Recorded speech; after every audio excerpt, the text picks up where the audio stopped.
Today we're going to talk about one of the most important things that we deal with as just guys in general, and that's grooming, especially when it comes to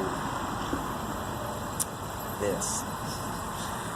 So I purposefully let my hair grow out a little longer than I normally do, because today what we're going to do is we're going to spend the evening with my hairdresser and nephew Johnny, who is going to answer some questions for us as far as how he takes care of my hair.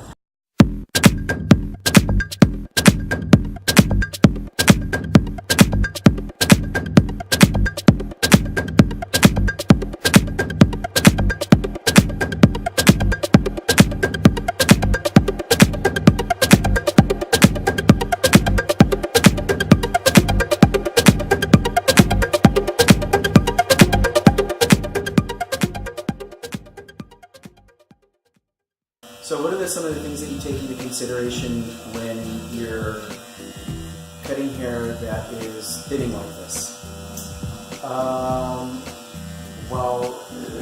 Oddly enough, I will use thinning shears to mimic wherever it's thinning, to mimic the rest of the hair's texture as the front. Okay. Because the front obviously is what everybody sees it first. Right. So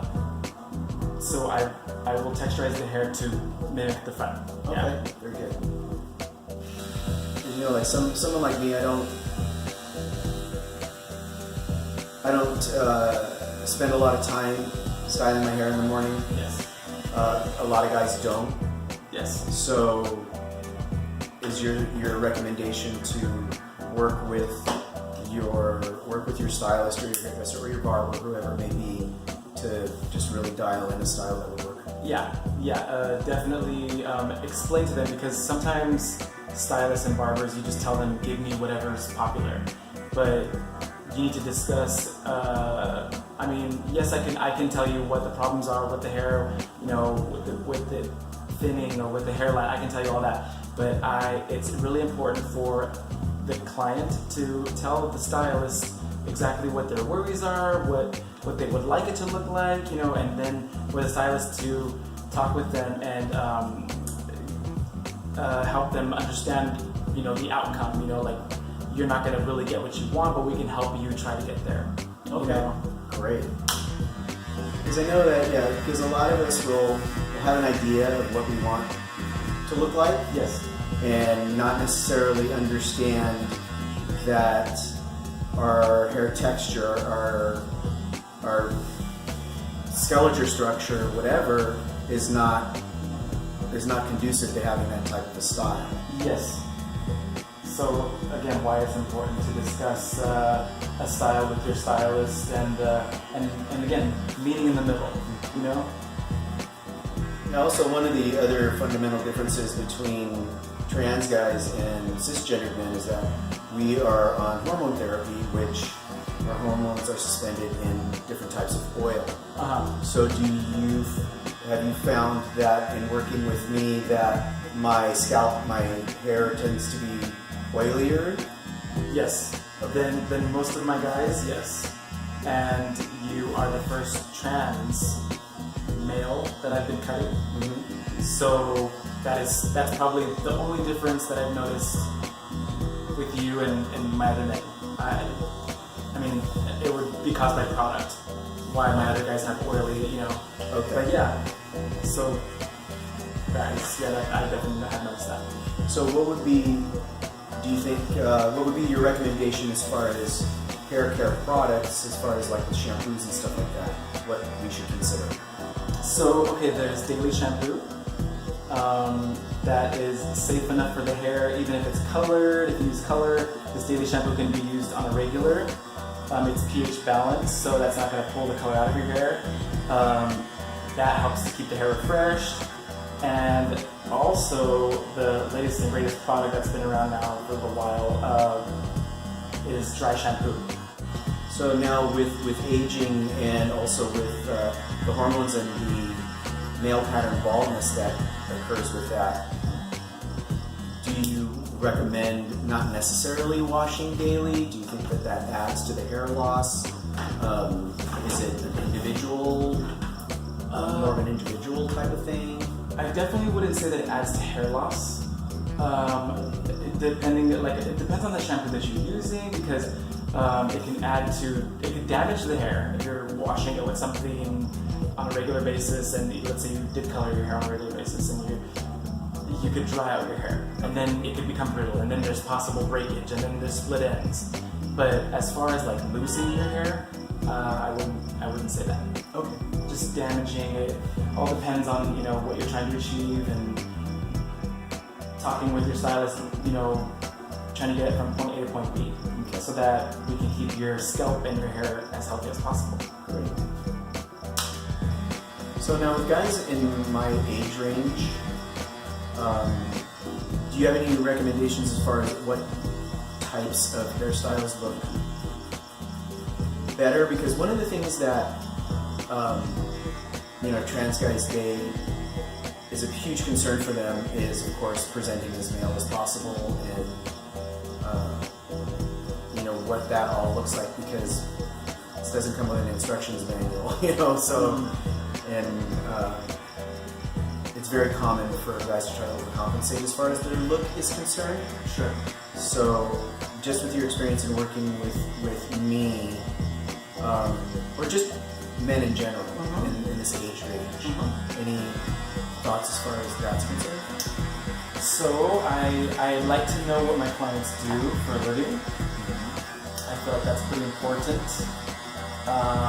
And as far as that goes, it's what kind of hair texture do you have? And I always tell my clients to show me a photo of something that, like a look that they're attracted to, a style that they like. And so with those two things, then I start forming a style that I feel, again, best represents them. And the more I get to know them, the more comfortable I get with their head and their hair, then I'm able to show them that they don't have to just conform to one style. You can actually do a few different types of things. And they really like that. They like options. I mean, I think changing it up every so often keeps it fresh. This is one of the products I recommend to most all of my clients, women and men, because this is like a great foundation for style. The hair's still damp, and I'm going to use the sea salt spray by Redken. I'm probably going to do like 6 sprays, probably 10 of them. And then I'm going to use my hair dryer, which I don't use. That's fine. And that's okay. Now, this is because you're doing it, you're able to do it from this angle. Yeah. Now, for me to accomplish that same thing, how should I approach? So for you to accomplish the same thing I just did, take the blow dryer and literally blow straight up from your forehead. So you blow back. In your case, blow straight back. And then after it's dry on the front and it's back, then you would now blow dry to the side. Okay? This is the perfect example of what this product does for your hair. Like, all we did was use 7 sprays of that sea salt spray and a blow dryer, and I didn't even. The only place I used my fingers was in the front, but like your shape is already there. And so now it just depends. The next product that we're going to use depends on the oiliness of the scalp, what we're going to be doing for the day, and just what type of hold you want. In your case, you work really hard, you don't really want to have to fuss with your hair a lot. So what I recommend after you apply that sea salt spray is just some hairspray, and a strong one at that. So this is Kuhn Shaping Hairspray. This is a hold factor of 10, and it's pretty intense, but it's awesome stuff. So then, and you don't need much. The other important grooming thing are eyebrows. Especially like my eyebrows, after a little while, start looking like Einstein eyebrows, and they kind of have a mind of their own, just like the hair on my head. So trimming eyebrows is very important. So I'm going to ask. Yeah, absolutely. Sometimes I will get adventurous and try doing it at home, but I always get nervous about trimming my own eyebrows, so that's why I ask. Yeah. Yeah, I'll take over that. Oh, you actually just want to look for those hairs that are not falling into place. Like Dylan has these few right here that are sticking outside of his eyebrow. Okay, so how I'm going to groom them is I'm going to use the teeth of my comb, push them straight up. Whatever is sticking out of my comb, I'm going to literally just chop off. It's very few.